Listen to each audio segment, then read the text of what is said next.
I am a holistic nutritionist and a food blogger. I blog at rickiheller.com, and all of my recipes are made from whole foods, real food. They are gluten-free, egg-free, dairy-free, and free of refined sugars.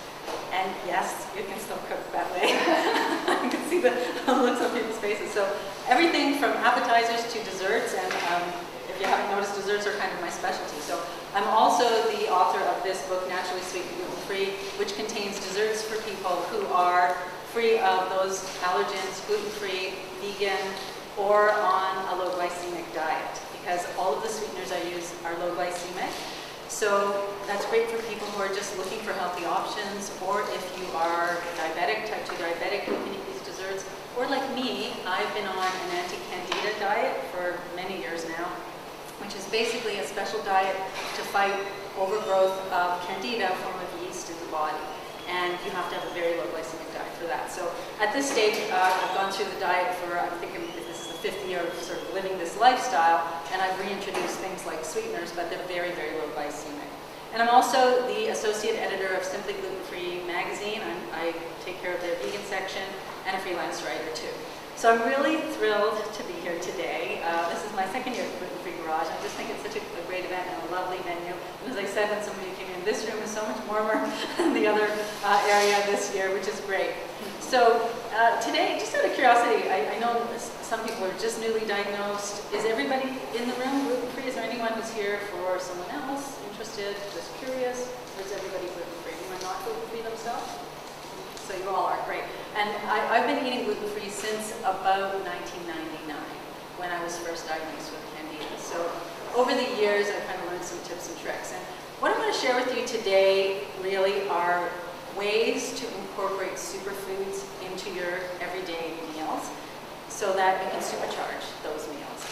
And I think you might be surprised. So I want to talk about what they are. I'm going to talk a little bit about some of the benefits of them, and then how you can incorporate them into your regular meals, and in some ways even sneakily, so that you won't even know they're there. Because I know for some people it's a little difficult to eat. It's hard to incorporate lots and lots of these kinds of fruits and vegetables and things like that into the diet. So this is a way to sneak them in too. But before I get to that, as I said, I've been on this diet for quite some time. This is my 2nd time on the diet, and at this point it is basically a lifestyle. And I've been dealing with health challenges pretty much since around 1999. And I was at my naturopath's the other day, and I was talking about my dad. My dad is 92, and he's basically in perfect health. For a 92-year-old, I'd say even for someone younger than 92, you would never know. He looks like he's in his 70s. He walks for an hour every day without a walker. He dances on Sundays in the assisted living. He just moved to assisted living a year ago, and so the place he's in now, they have dancing on Sundays. He dances with his girlfriend.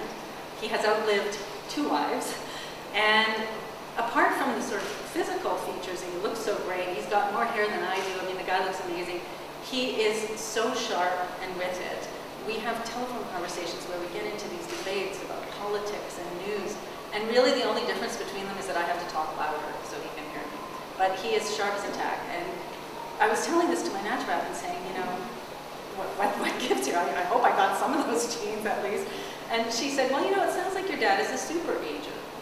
And what's a super ager? Well, a super ager is someone who is in their 80s or 90s, but operates and functions like someone much younger. So physically, he has the physique of someone younger, but mentally too, he has the mental acuity and memory of someone in their 50s or 60s. So he really is a good match for me that way. And I started thinking about what is involved in that. Like, how did that happen? Why am I in the position I'm in? Where, for me, it was more of an uphill battle, and I'm still dealing with some challenges. And I was thinking about when I was in nutrition school, how we looked at the different foods and how they affect the body, and basically food is medicine. So for me, you know, I grew up in an era when junk food, convenience food, packaged prepared foods, processed foods were all the rage. And it's not that my mom was bad. No, in fact, we probably ate more home-cooked meals than most of my friends. But my sisters and I immediately glommed onto those, and that was the kind of food I grew up on. And it's not the best nourishment for a body.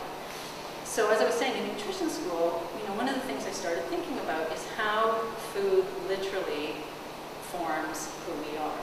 If you think about building a house, for instance, if you go out and you buy the cheap materials, the cheap particle board, the lesser, level of cement mix or whatever, you're going to end up with a shoddy product. It might look good on the outside, but after a few years of wear and tear, you're going to see problems with the plumbing, the structure might start to lean a little bit, there might be problems with the roof. Basically, the house I live in, this is exactly what's happening. Our house is like 10 years old, and obviously it wasn't built with the best materials. It's in a new subdivision where they go. Exactly the same thing applies to the body if you think about it. Because the food that you put into your mouth is then converted to the most base elements. It's broken down to the amino acids and the fatty acids and the simple sugars, which are then reincorporated into your bones and your skin and your hair and your blood and your brain. So literally you are what you eat. And I know we've all heard that before, but it is literally true. And I noticed a huge shift in my health and well-being when I began to change what I ate. And so I'm still working at repairing and recovering, and I'm hoping that by the time I get to my dad's age, I hope to make it there, that I will have recouped that health that really we all deserve naturally. So one way to effect that kind of change is through superfoods. And I know we've all heard the term. I'm assuming most people have heard this in the news. It's a term that's bandied about a lot. But what exactly is a superfood? It is the things, the exotic things you may have heard about, like goji berries and maca powder and chlorella and all those things. But at its most basic, the definition of superfood is any food that provides basically the best bang for the buck. So it's doing double or triple duty compared to other foods. A superfood provides more nutritional value per serving than an average food, so you're getting more vitamins and minerals, and it also provides more antioxidant value, so health-promoting compounds, antioxidants that fight chronic disease or cancer or arthritis or diabetes. These are the compounds that superfoods contain in spades compared to other foods. And they do it all with a really low caloric value and usually low fat, high fiber, all the things you're looking for. So for me, when I was thinking about how can I present these today, I wanted to basically share that superfoods don't have to be those strange, weird packages that you buy at the health food store. Because superfoods are right there in the supermarket. The most basic foods are often superfoods. And I want to talk about everyday superfoods that we can incorporate in our meals and easy ways and maybe some unusual ways that hopefully that you haven't thought about that you can incorporate them into your meals. So I picked my 5 favorites and things that I try to eat, if not every day, almost every day. And I want to talk a little bit about them with you today. So my first question for you is, how many people have already had their serving of dark leafy greens today? Yay, 3 of us. Okay. Well, that's great. And I'm assuming, is it a smoothie? Salad. A salad. Oh, savory breakfast. Love it, love it. So yeah, the first thing, I think if you ask any nutritionist or dietitian, you say, what are the most helpful foods? It's dark leafy greens. They call kale the king of vegetables for that reason. And why? And I'm talking about things like kale, which is sort of the darling of the media these days, but kale is my favorite leafy green, I have to say. I go with the crowd in that area. Kale, collard greens, Swiss chard, dandelion greens. If you've never had dandelion greens, what a treat they are. I just love them. Things like spinach, romaine lettuce. So far I haven't hit on one that you'll like. Don't worry, by the end of this section you'll be thinking about how you can use them. And even broccoli is included in the dark leafy green category just because it has so many of the same health benefits. But dark leafy greens are just so ripe with minerals and vitamins and antioxidants. And particularly, for a lot of folks who are gluten-free, and the good news is with superfoods, I'd say most of them are naturally gluten-free, except for whole wheat, which it's debatable whether that's any longer a superfood because it's been hybridized so much. So most of them are naturally gluten-free. And with dark leafy greens, I know that for a lot of gluten-free folks, dairy is an issue. So you worry about your calcium and you worry about, as a woman in menopause now, my concern is osteoporosis and osteopenia, like so many women.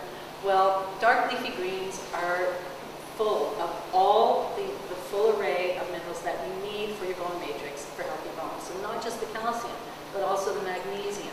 They've got vitamin K, which is great for bones and blood, building blood. They've got folate, which is a B vitamin that's essential for nerve function.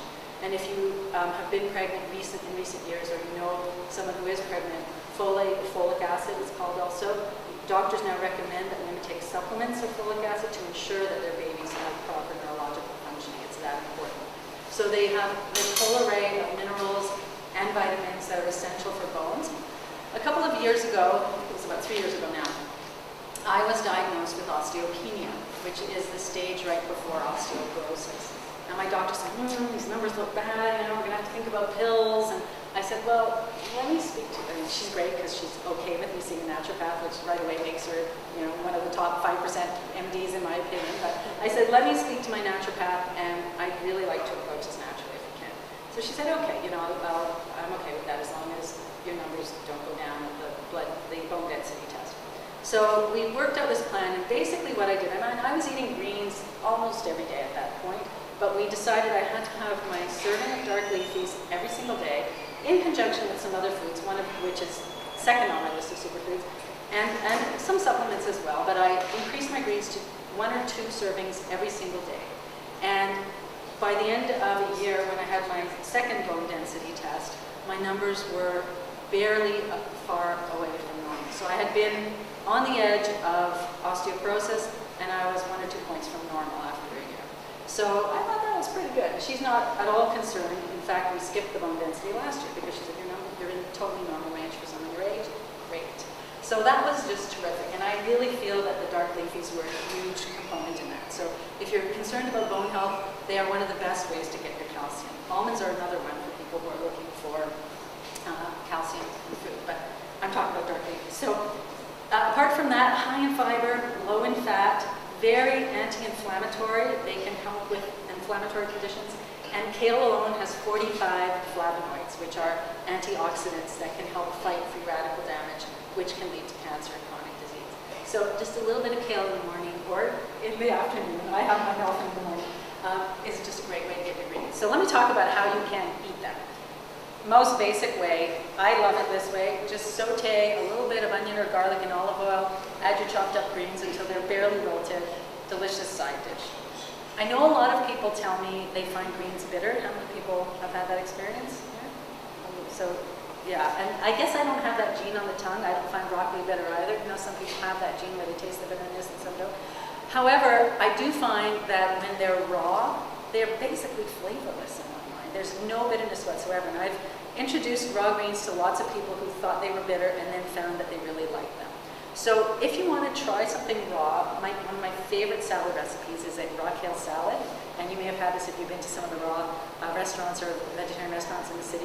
It's called massaged kale salad. It's also a great way to get out, it's like a stress buster. It's a great way to get out your stress because what you do is you chop up the kale in teeny tiny pieces and you put it in a bowl. You find a nice ripe avocado. Then you can add grated carrot, a little bit of tomato or green onion, just a few other veggies I add. Sprinkle with a little lemon juice, fresh lemon juice, and a drizzle of olive oil. So basically kale, avocado, lemon juice, olive oil. That's the basic salad. And then when you've got it all chopped up, you stick your clean hands in there and you start massaging it. And you smush it all up to soften the kale, and you just think about your boss, and you think about the person who cut you off on the highway, whatever. And what it does is it blends together the avocado and the lemon and the oil for like a beautiful creamy dressing that just envelops that kale. And it is honestly one of the most delicious salads you will ever eat. I see 50% of you are convinced, the other half not so much. So other ways that you can use greens that you won't even taste them, puree them up, add them to pasta sauce. And this is great if you want to serve greens to your kids too. So if you puree spinach or kale or chard, those soft ones, and add some to your tomato-based sauces, it will consume the kale and you won't see the color either, which is great. Same thing in a morning smoothie, which is how I had my greens this morning. They're called green smoothies, and it's kind of all the rage in the vegan community, but I think they're becoming more mainstream now. A smoothie into which you add leafy greens. So just a handful of spinach, or I use I mean, I'm kind of extreme at this point. I have a Vitamix, a very high power blender. I fill it with kale and I just put it over the food. But you can start with just a handful. And then you'll find that you can build up. If you have one of those high-powered blenders, like a Vitamix or a Blendtec, you can use anything, even collard greens. Anything will go in there. If you have a regular blender, go for the softer leaves, like baby spinach, which virtually has no taste in a smoothie. You can use romaine lettuce or any lettuce, really. You could use chard, but I would start with the softer ones, like baby spinach or lettuce. And if you're kind of queasy at the green color, just throw some blueberries in there or some dark berries and it will totally cover up the green. You won't even know it's in there, I promise you. Like a half a cup of greens to start with. So give that one a try next time you have a smoothie. It's a great way to get your greens. So that's my number one choice. My number two choice was also really, really important when I was building bones again, and that is beans and legumes. So things like chickpeas, kidney beans, lentils, navy beans, any kind of beans, dried beans or legumes are great. And ideally, you want to be making them from scratch from the dry form, but canned is good too if you rinse them really well. They're often loaded with salt if you buy the canned ones, but you're still going to get some mineral benefits. And the beauty of beans, I find, is they are incredibly economical. So, why not pick one day where you could say no meat, this is our meatless day. Meatless Monday has a nice ring to it, right? There's a whole movement called Meatless Monday in the States now. And use beans instead. Have a meat burger or something like that for dinner or stew or chili or whatnot. But the beauty of beans also, besides the economy, is their health benefits. So again, as I said, they've also got loads of important minerals and vitamins, but they also contain two kinds of really important, both kinds of fiber, which are both so important for our health. So soluble fiber, which is water, can be absorbed in water, and insoluble, which can't be absorbed by water. And so the insoluble, if you think of like roughage, like the strings on celery, that's insoluble fiber, and our bodies cannot digest that. So that's going to pass through undigested. And in doing that, that's the kind of fiber that really helps keep you regular, right? The insoluble fiber. But also what's important about it is, as it passes through, it's almost like a broom that sweeps away all the toxic chemicals that have come to rest in the intestines, and it brushes them out, cleans out the intestines on its way out. The soluble fiber is also great for regularity, and it also feeds good bacteria in the intestine. So if you've heard of probiotics, which are the kind of good bacteria you get in yogurt and things like that, and naturally fermented foods, they're essential for your immune system because 70% of your immune system's in your gut. 70% is in the intestinal tract. So you want to feed those good bacteria because that's what's keeping you healthy. So the question with beans that I almost always hear is, yeah, they sound good, I like the taste, but what about the side effects or the rear effects, you might say. And for people who have problems with digesting beans, the flatulence or bloating or whatever, often that's connected to poor digestion in general. It means that your digestive system is not working optimally. There are two things you can do to remedy that. So the first reason that this happens, there's a compound that are called phytates in the beans, and they make them very, very hard to digest and break down. So what you can do is start ridding the beans of the phytates even before you eat them, and that's why you soak them in water. So that's why I say it's more digestible beans if you cook them from scratch yourself, and they are so much less expensive that way too. I do still use canned beans for convenience because, when you soak beans, the best way to cook beans from dried is to put them in a pot of water on the top of the stove at room temperature the night before. Let them soak the full 8 hours till you're up in the morning. Throw away the water because those phytates are now in that water. So throw away the water, rinse them really well, add fresh water, and boil them at a low heat until they're really nice and soft. But sometimes I forget, whatever, or I don't have time, or I think of it at the last minute. So I do keep cans in the house. But if you use canned beans, as I said, rinse them really, really, really well because there's an awful lot of sodium in those canned beans.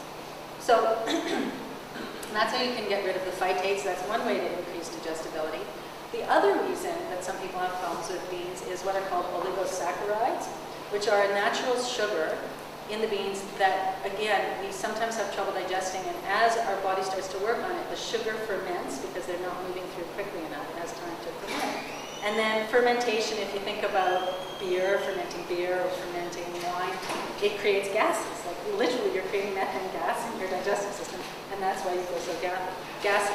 So one thing that gets rid of the oligosaccharides is seaweed, believe it or not. So I've been told to throw a piece of kombu seaweed into the boiling water, or it can really be like, nori sheet that you use for sushi. You can just throw a little piece into the water while you're boiling it, and the seaweed actually contains the enzymes that eat up the oligosaccharides. So it will help to rid some of those as it's boiling. And then when you throw away the water, you don't have to eat the seaweed, just throw it away with the water. You can, I like to eat it. And then you'll find that those beans are much more digestible that way. So I would say it's really worth a try if you haven't been eating a lot of beans, because they are such a great source of so many vitamins and nutrients. So some of the ways that I try to sneak beans, well, I don't sneak them in. I love eating them plain. You can throw them in salads, bean dips like hummus. If you've never had hummus, it is just a fantastic bean dip. Any kind of black bean dip, kidney beans. I love to create dips with beans. I like to put them in salads. You can toss them in just a regular salad. Another thing that's great is to puree the beans and add it to sauces.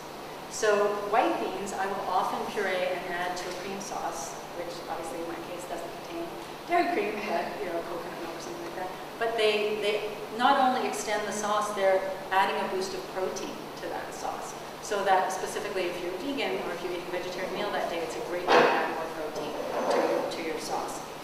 The other thing that I like to do, because of course I'm a baker, is add beans to my desserts. And I think it's kind of a classic now, the bean brownie among gluten-free eaters. So I do have a recipe for what I think is a fabulous bean brownie in my book. It's very fudgy. It's one of my favorite brownies, actually. And in that case, the beans kind of stand in for some of the flour.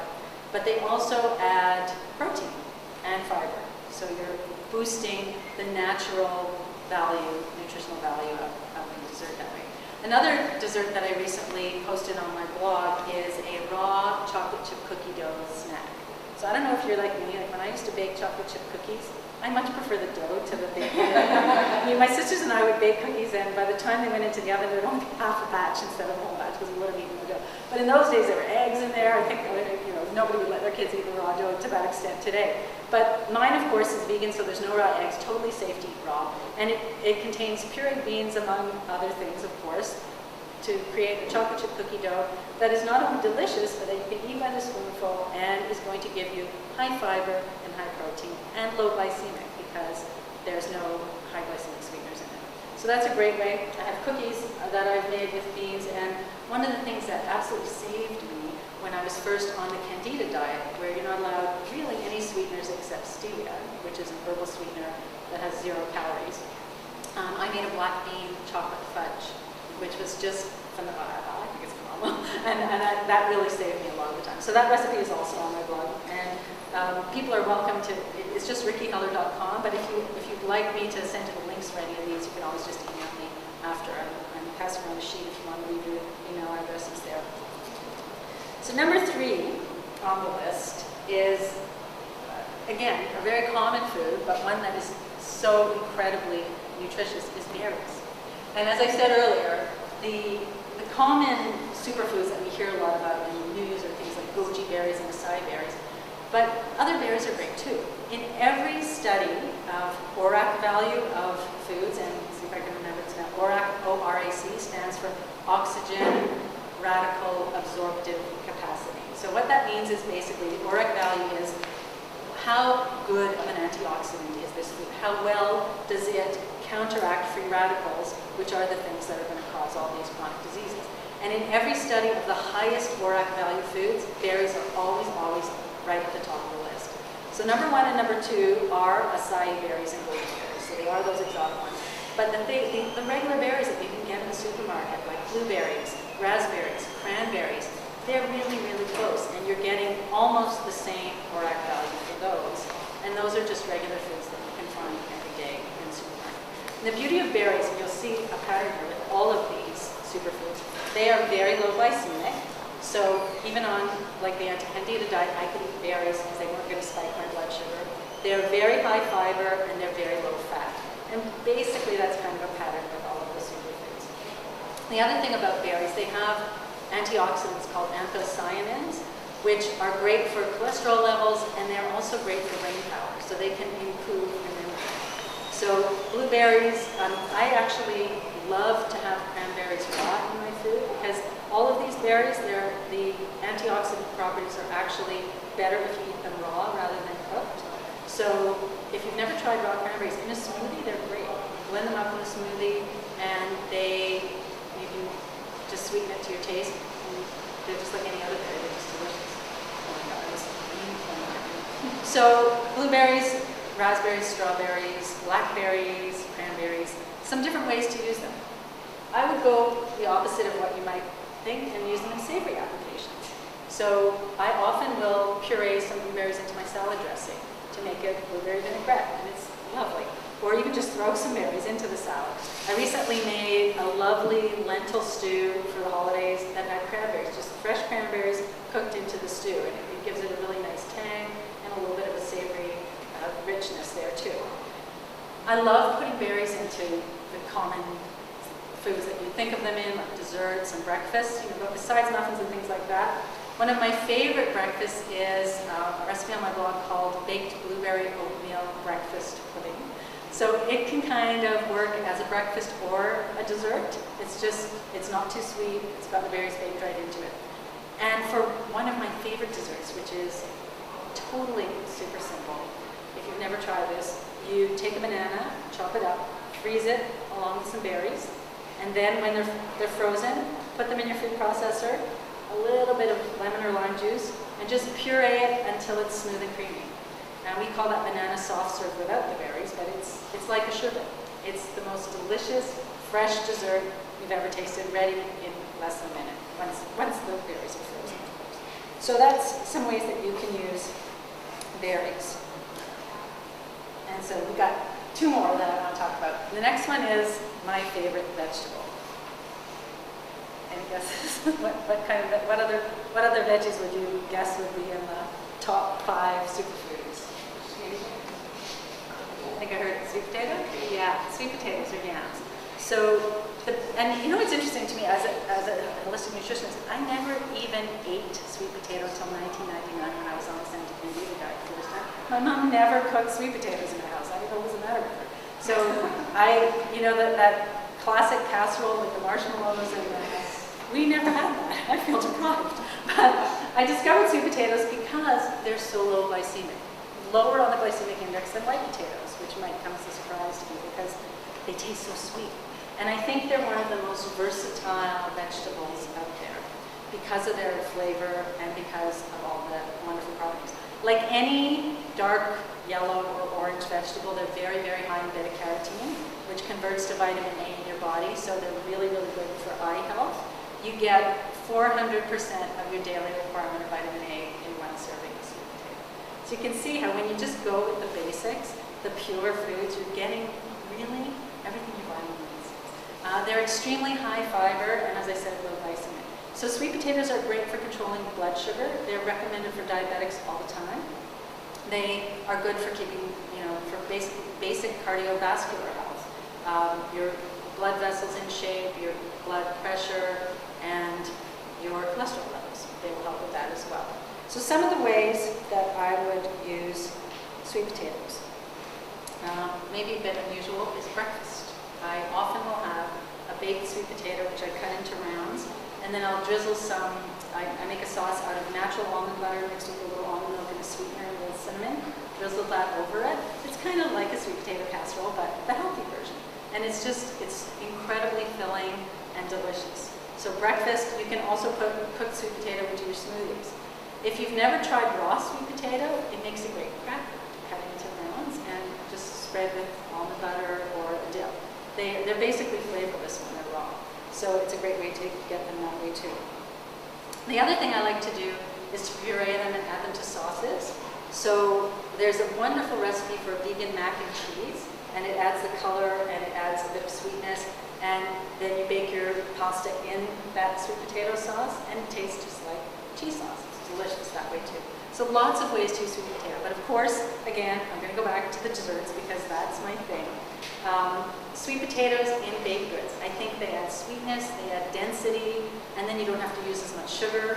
And the treat I brought for you today actually contains sweet potatoes, so you'll be able to see how that pans out in a baked good. But I have a sweet potato frosting on my blog. I've made sweet potato truffles with the frosting inside it. It's just delicious. I think they're just a fabulous food. And then the last one, I don't know if people will find this one surprising. This is my pick, is avocado. Again, I came to avocado late in life. In high school, I had a friend whose mother was from Belgium, and I thought she was always so exotic. And one day I walked in and she was eating this thing, avocado, and she handed me a slice and said, I remember she said to me, "It's not going to be juicy," because I was expecting a fruit. And I just loved it automatically. So you either love it or don't love it. But there are ways to fit it into your foods, even if you don't love it, because what's great about avocado is the fact that it is so high in fat. And I know that's why some people avoid it. But if you think about the way your body wants to use fats, it wants the fat from the whole food. It knows how to metabolize fat from a whole food, and the ratios are correct in a whole food. When you use oil that's been refined and extracted, that's not the healthiest thing for your body. So if you can get your fats in whole foods like nuts and avocado and olives, that's better than nut oil or avocado oil or olive oil. Not that olive oil is bad for you, it's just better if you can get in whole food. And you're never going to overdo the fat that way.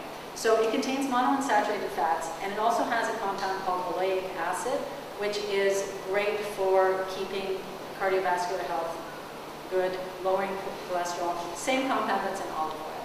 So I love using avocados in all the regular ways, like guacamole or with Mexican food and so on. But again, what I tend to do sometimes is puree it and add it to other things.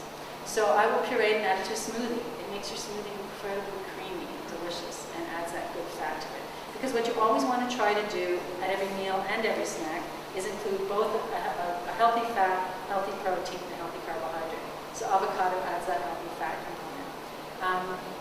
And it makes a great egg substitute. If you're a vegan baker or if you run out of eggs, a quarter of a cup of avocado puree can be used instead of one egg.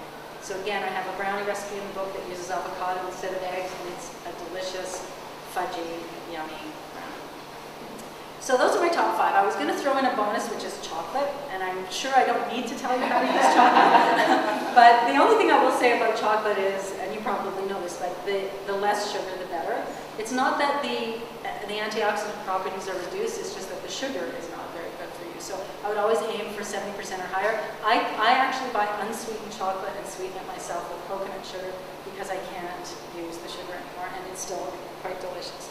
And it contains also an array of minerals, particularly magnesium, but as you know, it has feel-good. It stimulates the feel-good chemicals in our brain, serotonin and endorphins, which make us happy. I know the chocolate makes me very happy. So that's something else that of course I have to make you something with chocolate too, that I will serve to you in just a second. So, of course, just to go over the 5 that I chose today, that I think are your top picks for superfoods, are the greens, the beans, the berries, the sweet potato, and the avocado.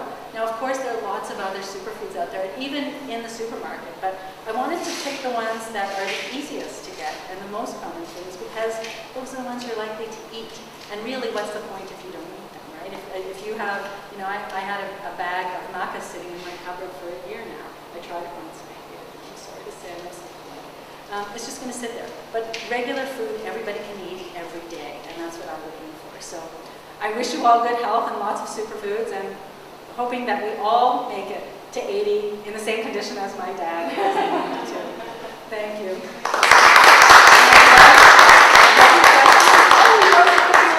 Okay, so let me tell everybody what this is. These are the sweet potato brownies from the book. Now, they do have oats in them. I know some people are sensitive to oats, so if you can't have gluten-free oats, then I'm sorry, you can't have these. They've got ground up oats, and they have dairy-free chocolate chips in them that are also gluten-free. So these are made, like every recipe in my book, they're made with a combination of sweeteners. So this particular brownie has coconut sugar and stevia, which is an herbal sweetener. And have people heard of stevia? Anybody not heard of stevia? Okay, because I know some of my friends have said to me, I find stevia has a bitter taste or an aftertaste the way, say, aspartame would. But I found by combining it with the other sweetener, you eliminate that aftertaste. So what this does is it gives you the flavor and the baking qualities of the coconut sugar, because sugar is a binder too. It helps to bind the brownie. But it lowers the overall glycemic index by using half stevia, so that you're not getting that spike in your blood sugars. I think Sasha's going to give some more. So how are they? Awesome. Good? Yeah. So that's one of 5 brownies. I guess I like brownies. There's 5 brownies. Plus other things, okay. So I'd love to answer any questions that people have about any of these things or anything else to do with gluten-free baking, gluten-free diet. Yes? Since you mentioned avocados as one of your favorites, I've heard different things about how to keep them, because they don't stay very long. You don't use them. And I usually buy quite a few at a time. Yep. But then I was told by a colleague that you should keep them out at room temperature, and when they're just about to be ripe, then keep them in the fridge after that. What do you do? That's exactly what I do. The question's about avocados and how do you store them. I usually buy 5 at a time because that's how they come in the store. So what I'll do is I'll keep them in a bowl on the counter until they start to become ripe. An avocado is ripe when the skin darkens and it's just barely soft to the touch. And then after that, we'll keep maybe another day or 2 maximum at room temperature. So as soon as it's even starting to darken, I will store it in the produce store in my fridge. And I have found it will keep up to a week that way. But I always bring it back to room temperature before I eat it because it's just better for you at room temperature and also tastes better too. The other thing is with avocados, if you find they're getting to the point of overripeness and you don't have an occasion to eat them, peel them and freeze them. Because you can use the puree in, as I said, different recipes. You can make guacamole out of that. It's going to be a little bit thinner than fresh avocado, but I've used it as an egg substitute that way, no problem. Any other questions? Is it okay to use dried fruit when you make muffins? Because I put cranberries, the dried cranberries into my muffin, and I don't find it. I wanted to actually mention that when I mentioned berries, so thank you for reminding me, because most dried fruit, the conventional kind of dried fruit, I'm sorry to say, is not very good for you. It's coated in oil and sugar. So first of all, we've got the sugar, which isn't great, but most of the time in these kind of industrial operations, they're going to be using oil that's very low quality, that may even be rancid. So if you buy oil in the supermarket, as we were taught in nutrition school, if it's clear and it has no smell, don't buy it. It's been refined, bleached, processed within an inch of your life. So you do not want to eat that kind of oil. You want the oil to smell like what it came from. So, olive oil should smell like olives. Sunflower oil should smell like sunflower seeds. Avocado oil should smell like avocado. And most oils that are not saturated fats, so the only oils you can keep at room temperature safely would be butter, coconut oil, or palm kernel oil, because they're mostly saturated fat. That's the only stable oil for heating. If you have things like corn oil, safflower oil, any other kind of clear liquid oil, it really should be stored cool and not stored for that long because it goes rancid very quickly. So I would say for the berries, what I do is I make my own dried cranberries, again because I'm not allowed sugar, but I find that they're superior in the end. You just buy fresh cranberries in the bags when they're in season, and I make a mixture of olive oil and a few drops of stevia for sweetness. I toss the berries in that, and I bake them at a low heat until they start to wrinkle up like raisins. It takes about an hour or 2. And then cool them, and I can throw them into muffins. You could do that with blueberries too, pretty much any berry. Strawberries too. It'll take longer with strawberries because they're bigger. I might want to quarter them before I did that. And it's just so much better for you that way. With something like strawberries or raspberries, honestly, you don't need to add sugar. They'd be so good. Once they're dry, they're so sweet, they start to caramelize. Basically, baking anything brings out the natural sugars, right? So you think about roasted sweet potato or caramelizing onions or anything like that. So that works with the berries too. If you can get organic, there's a brand, I don't remember the brand name because I've bought them so many years, but there's a brand of dried cranberries that are sweetened with maple syrup. So that would be okay because that's a natural sweetener. Anyone else? Well, I'm glad you enjoyed the brownies, and thanks for coming out today. Just so that people know, if you're interested in being on my newsletter, this is my blog. Every week the newsletter goes out with new recipes from the blog. You can just leave your email address and name, and you can be entered onto the list. And I do have books I'm happy to sign if you're interested in that. Thanks a lot.